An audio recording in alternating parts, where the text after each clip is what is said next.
Right, good morning everyone. It's nice to see you, sort of, again. My apologies for having to call an extra assembly. Obviously we had our deputies leading the Positive Achievements and Successes Assembly, and then we had the deputies and clan leaders or potential clan leaders leading the clan class assemblies on Friday, and yet we're having another assembly so soon after. Well, the reason for this extra assembly that I've put on is to give some reassurance to everyone in the community, the pupils, the staff, and I shall also share this video with parents. It's a reassurance video that we have had a confirmed case of COVID amongst a young person within our community, and that young person does attend Oban High School, although did take, quite rightly, time off as soon as they became unwell, which was exactly the right guidance to follow, so well done. I would also like to not only praise that particular action, but to praise the actions thereafter of keeping us informed of how the youngster was doing. And I'm pleased to report that that youngster, whilst a bit poorly, is recovering well, and we obviously wish that person a speedy recovery. So what happens when a parent or an adult reports that they have symptoms? They go and get a test, and then after the test results are given to Public Health Scotland. And Public Health Scotland are the organisation that are responsible for doing track and trace across the country in all the different regions. If it's a young person who's out in the community, they of course have to contact the family and speak to the young person and find out where that young person or adult has been over the course of that period where they may have been infected with COVID. Of course, if they were at school, we're the most obvious port of call to be asked, here, can you tell us more about who this young person was in contact with in the school? And we have very strict processes in place that allow us to monitor where our youngsters are on a daily basis. Now that's helped, obviously, the fact that we have a timetable. And when a youngster goes, or all of you go to a class, all your teachers, I'm sure you are aware, all have you sitting in the same seats. And these same seats are recorded on a computerized system showing who is sitting next to whom. So when Public Health Scotland do contact us, they ask about the seating plans. But to make sure that there's not been any deviation from the seating plans, we also have to interview all the staff concerned. So each member of staff gets a phone call and they're asked about the movements of that class on the particular days that are in question. In addition to that, the third part of the story is that, of course, Public Health interview the young person who is in the class. And by interviewing the young person in the class, interviewing the teacher, and checking the class seating plans, and thereafter perhaps speaking to others in the class, we're able to fairly accurately, in fact with high degree of accuracy, work out who has been a close contact for Public Health. Public Health Scotland are then, as I said, responsible for contacting all those who have been in close contact, whether that be the pupils I just mentioned, or whether that be the teachers who of course would also be in the class with the young person. I'm pleased to note that because of that track and trace procedure that we followed, we were able to identify a very small number of pupils and adults who would have had to self-isolate as a result of that confirmed case coming into close proximity with a number of others. And that's good. So it's still a lot of people who are a bit worried, who are a bit concerned, and quite rightly. But why was it only a small number? Well, we would like to hope it was only a small number because of all the other procedures and safety measures that we put in place.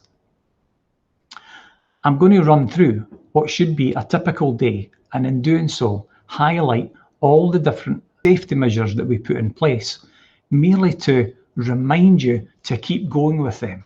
Because if you keep going with the safety measures I'm about to go through, then that will reduce the chances of contracting COVID, although it's not guaranteed, obviously. It will reduce the chances, and it will reduce the chances of you having to self-isolate, sit in your house for 10 days, missing school, or if you're an adult, missing your work. So what are these safety measures? Well, to begin with, we have the transport arrangements. So when you travel to school, if you're traveling in public transport or school transport, you'll be expected to wear your mask. You'll have been expected not to travel, not to come to school if you were showing any symptoms. You'll be expected to use gel as you do throughout the day. And that should help to minimize the risk. If you're not traveling by public transport and you're walking to school or you're being dropped off by your parents, then wherever possible, you should make sure that you keep a fair distance from others. Try and keep that 2 metre distance when you're walking to school. Don't gather. Parents, this is the reason that you keep being reminded that you should drop your child at a safe and distant place from the school to allow the kids to separate out as they make their way to school. When you arrive at school, and no matter what mode of travel, foot or car or train or plane or ferry or whatever, then you will be approaching the front door, wearing your mask, obviously. And when you arrive at the door, we have lovely staff we've got our family liaison officers, we've got teachers, we've got the deputies. I myself are there on occasion as well, dishing out the gel as you walk in the door, and that's all designed to give you a friendly welcome and make sure you're all well. They should all be meeting you with a smile, giving you a bit of gel, and that's starting the hygiene for the rest of the day. You then have to make your way straight to your class. There's no hanging about, there's no going to the atrium or going to the hall like we used to do. You go to class and you go and you sit in a particular seat so that you're not overly mixing with others. And whilst doing that, you're wearing your mask. When you're in class, there is gel available on the desks at the door. And when you come and go from that class, every time you come and go from that class, you should be using the gel and you should be wiping down your table at the end of a period. Break times, I know, is something that you find frustrating because you remain in class during breaks, and you should remain in class during breaks wearing your mask, and obviously you would remove your mask briefly to take your snack. But again, that's designed so that you don't all come together needlessly in an atrium, and instead of just being sitting next to 1 or 2 people that may have to self-isolate, you could potentially at break, for the sake of a 15-minute break, be coming into close proximity with a dozen or more people. And that's an unnecessary risk at the current time. Now, hopefully, as the rules change, we would hope to move back to where you'll have breaks outside. But then you're back into classes and the same routine is followed. Every time you leave or enter a class, you use the gel. When it comes to lunch times, we have had these split lunches. And that's been very helpful for minimising the numbers of pupils all out in the social areas all at the one time. And we had hoped that the rules were going to relax, and they have relaxed up until this point, although things seem to be heating up again. And because of that relaxation, we moved to a new timetable of only having 1 lunchtime. But we still recognised that there were still measures that we could put in place that were sensible to help keep the bubbles wherever possible. So if you're inside, you've got an allocated dining area to go to, so that the second years are kept away from the third years, and so on and so forth.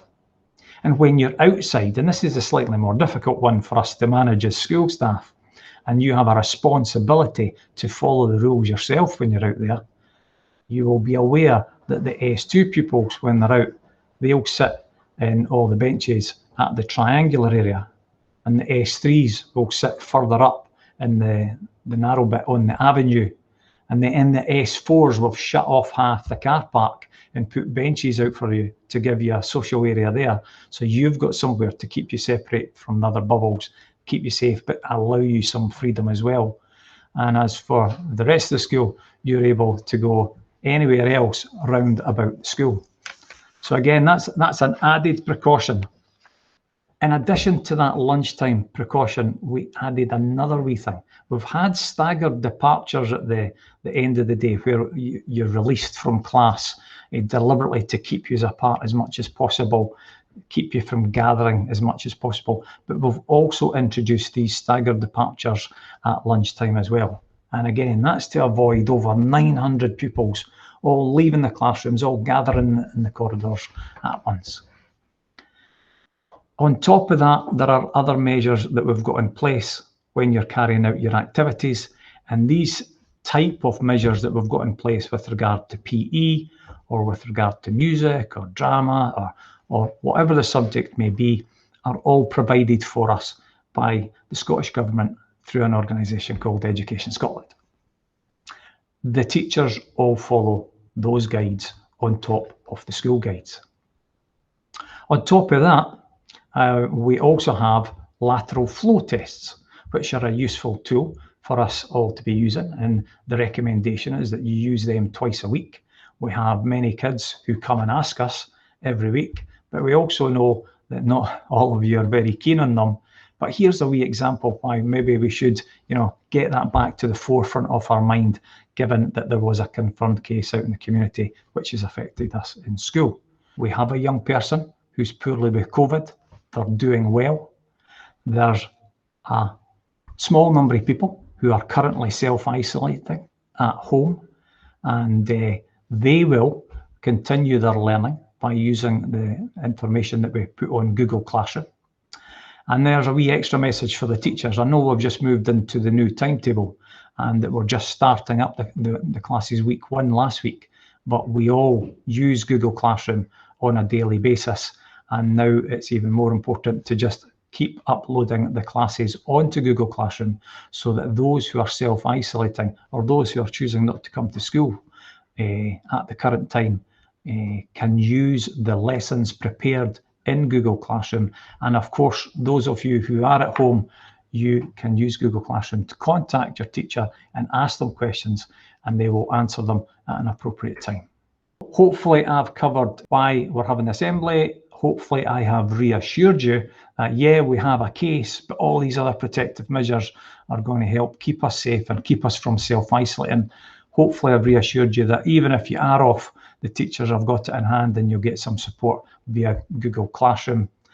If you have any concerns at all, then as always, please ask your guidance teacher or go and see your clan deputy, or just ask one of your teachers.